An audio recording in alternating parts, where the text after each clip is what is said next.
get instead of give. Get your graphics ready. Get your graphics ready. See what I do on a daily basis. I see. It's creativity, you know, it comes in all forms. No doubt. All right, I'll take care. Thank you, Jacolby. All right, Jacolby. One Jacolby for another Yeah. Jacolby. How was recovery Sunday as opposed to some of the other ones? You got beaten up pretty good on Saturday. I mean, it's just one of those days where you go in and you just kind of explore with your body, you know? You find out, oh, this is hurting, that's hurting, that's hurting. I'd say, I mean, honestly, it's going to hurt regardless. I mean, you play a full game, you're going to get hit, but it's really intense just because for my position, it's like we got to keep things up to date. We got to make sure you're feeling well, things like that. But on a Sunday, it's pretty normal. I mean, you see some guys in there, you see a lot of guys not in there, which is good to not have a lot of guys in there. But it's also bad to have some guys in there that you wish wouldn't be banged up. But I mean, it's very intense, just getting your body right throughout the week and making sure you're ready to go for Saturday. We talked to Chip yesterday, and he was noting some of the things you're continually making progress with. One area he said that you still need to rein in is the deep throws. You're still a little long on the deep throws. What is the fine line between being a little bit long and being right where you need to be with some of those throws? It all comes down to footwork, honestly. That's my big believer. I'm a big footwork guy. If my footwork isn't bad and I miss a throw, then, I mean, like I said, it goes back to my footwork. Like, anytime I miss a throw, my footwork has to do something with it. Just because I know my arm, I have the talent for it, and just keep progressing on my footwork and making sure my feet are on time to get that ball over. I think today we took a huge stride in that. Did some really good things to where a lot of deep balls that I have missed today from previous games, I didn't miss today. So we're taking big strides. I'm taking big strides, and just getting my feet under myself whenever the time matters for a deep ball.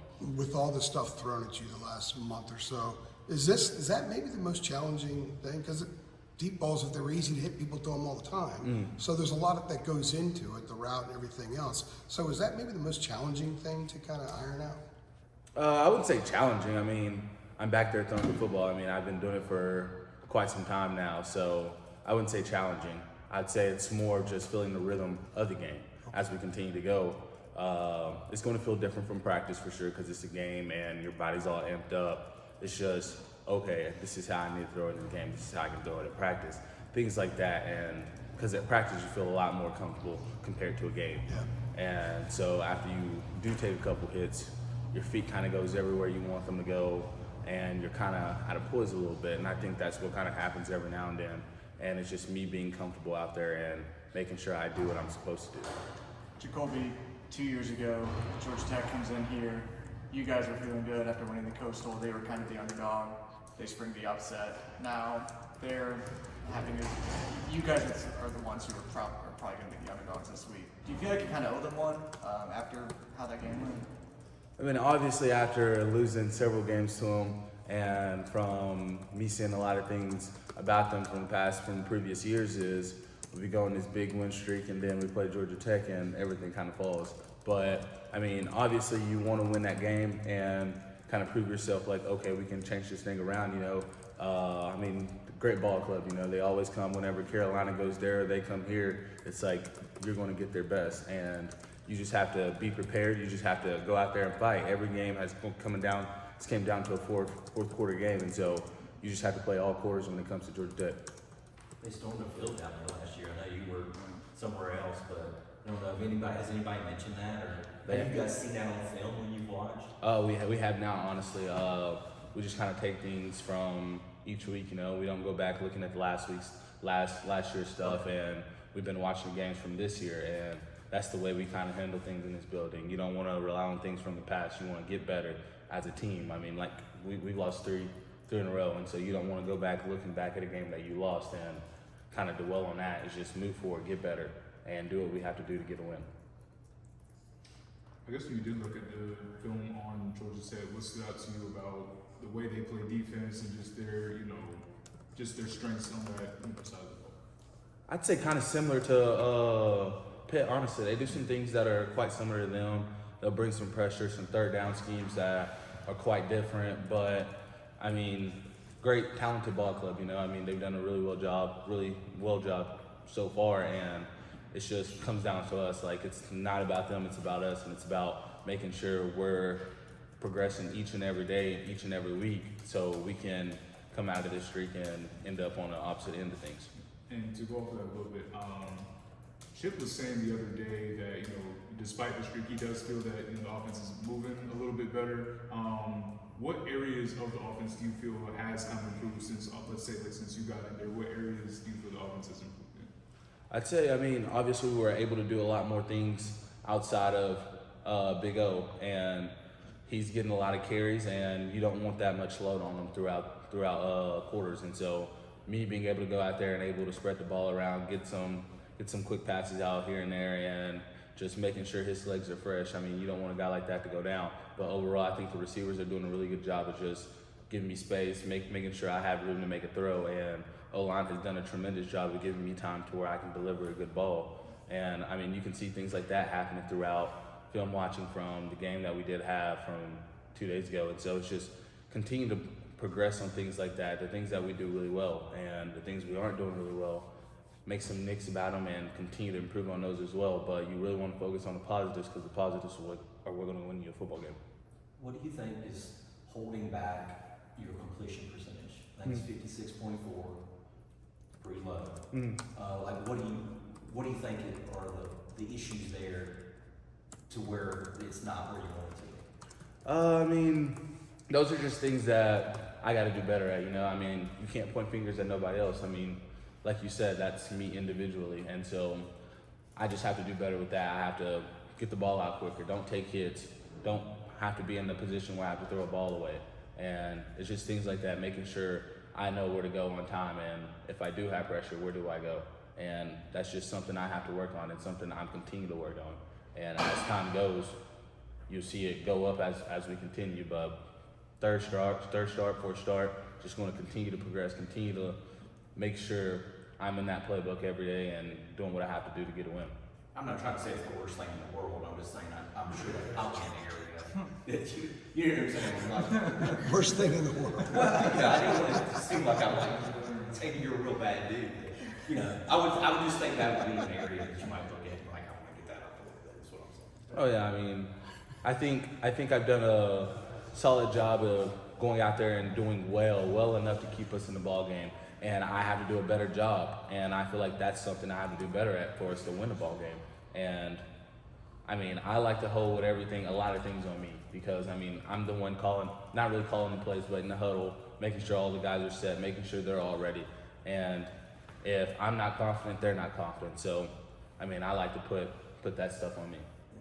Do you feel like this week, and you know, don't let me put any words in your mouth, but do you feel like this is a good opportunity for you guys to sort of rally around Coach Brown, rally around the coaching staff, you know, get something good out there on film going into the bye week, just to get the vibes up, get the morale up, you know what I mean? Obviously, when it comes to a bye week, I mean, we really haven't thought about a bye week. I mean, you mentioned that, and so it's something to where obviously it's good to come out with a win before a bye week, you know? Just kind of lean on things, feeling good about yourself moving forward, and we just want to get a win regardless, you know, regardless of a bye week, if we have one or not, just to feel the air of a win again, you know, and continue to improve on that and continue to grow on and win. A little bit of a different tone here, but you've known Ty Lee for a while. You left for a year, came back. How would you characterize him, not so much as a teammate, but just as a dude? I have, since we first got here and stepped on campus, I mean, when he was playing that, he was a dude football-wise. And as a person, that's just the guy you always wanted to be around. Always laughing, always a guy that's just you can rely on regardless, you know. And he's not going to say anything bad. Probably the most respectful person in this building, and that's a guy you just always want to be around. And obviously, seeing what he's going through now, I mean, it's devastating. And you wish a type of guy like him doesn't have to go through something like that. I mean, he comes into the building, I mean, every single day, regardless of what he's going through, and he's always pushing, never making excuses. And I mean, it's just something you wish that didn't happen to a guy like that. When you see how he's handled this, a lot of it's been pretty public. Can you kind of gain strength through perspective and seeing the way he's gone about it? 100%. Like I said before, a guy that, regardless, he wakes up in the morning, has to do some things at the hospital, and he's here. he's up, and it gives you strength to like, okay, if I'm hurting, he's going through something way worse than I am. I'm making excuses, and he's not making one excuse. And it's just, you see that, and it's like, he gives you so much motivation, so much morale to where it's like, okay, yeah, I'm making excuses when I shouldn't be. Is he, along those lines, Jacolby, is Tyler Lee, like you said, the motivation, is he sort of a spiritual leader of this team without even saying it? Just, you see what I'm saying? Like, you guys sort of follow that, his spirit? 100%. He's just, I mean, like I said, I can say the same things over and over, and he's, I mean, it's just one, I can't really put it into words if I'm being honest. It's devastating. The guy that came in here with me and he finds that out, it's just hard on all of us. And I mean, I'm going to continue to pray for him, wish him the best, continue to be there by his side, because he's been here for this program by every single day. And the times where he's not here, you're just praying, wishing he's okay. And the times he's here, you're like, this guy's a fighter. This is the type of guy I want around me. So, yeah. Jeremy was saying that Kobe is over there visiting with Tyler right now. Is it, since he went back in, has it just pretty much been a constant stream of visitors from the football team going over to just be with him, sit with him? 100%. I mean, a lot of the guys in the receiver room go out there and visit him whenever they can. And that just shows how much respect they have for him. Regardless of what he's going through, I mean, everyone has a tremendous amount of respect for him for just being up here, continue to put in the work the same guys are in this building are doing, and continue to, I'm pretty sure he's probably watching film as it is and just talking to the receivers, letting them know.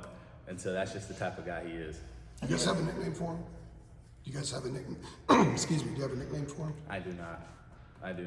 Just Tyler. 13. This dude's got a question back here. Get it in there. So Georgia Tech, they have one of, if not the best run defense in the ACC. How important is establishing the run and in turn opening up the pass game for you? Oh, that's something you always want to do. You know, once you get the run game going, then everything else opens up. But we're going to do that 100%. That's just something we rely on, is making sure we run the ball really effective, because when we do that, we typically do really, really well. And that's just something we're going to be open to, something I feel like we're going to do. And then set up passes. I mean, that's how every team does it. They run the ball, and then whenever they see some, whenever the offensive staff sees some, it's like, okay, we're going to take our shot. And that's just something we kind of do here as well, and that's something we're probably going to lean on. Looking like Sam Howell sometimes when you get up. Well, not trying to be funny, but we were up there the other day saying, like, man, you remember how, Sam would pick himself up, after taking a shot? Kind of the same deal. I mean, you learn it, but that's kind of where, I wouldn't say I learned it from him, just getting up all slow. But whenever you do take a shot, whenever I seen him take a shot, he would get up slow, but he's also one of the strongest quarterbacks I've seen, to where he'll get up any single time. Like, you'll be like, wow, that's a blow. He's like, I'm fine. Like, no worries. But then he come in here Sunday and you're like, oh, dude, you're not fine. But he's just Drake would be like, that's why Sam stays in bed also.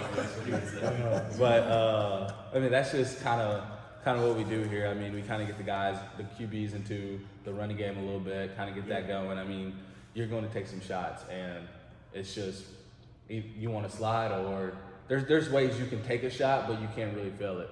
And I've done that quite a few times. I've taken some shots that I probably shouldn't have, but I didn't feel it.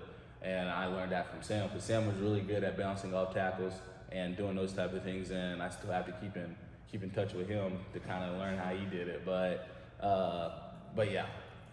Look like the QB draw could be a nice wrinkle for you guys.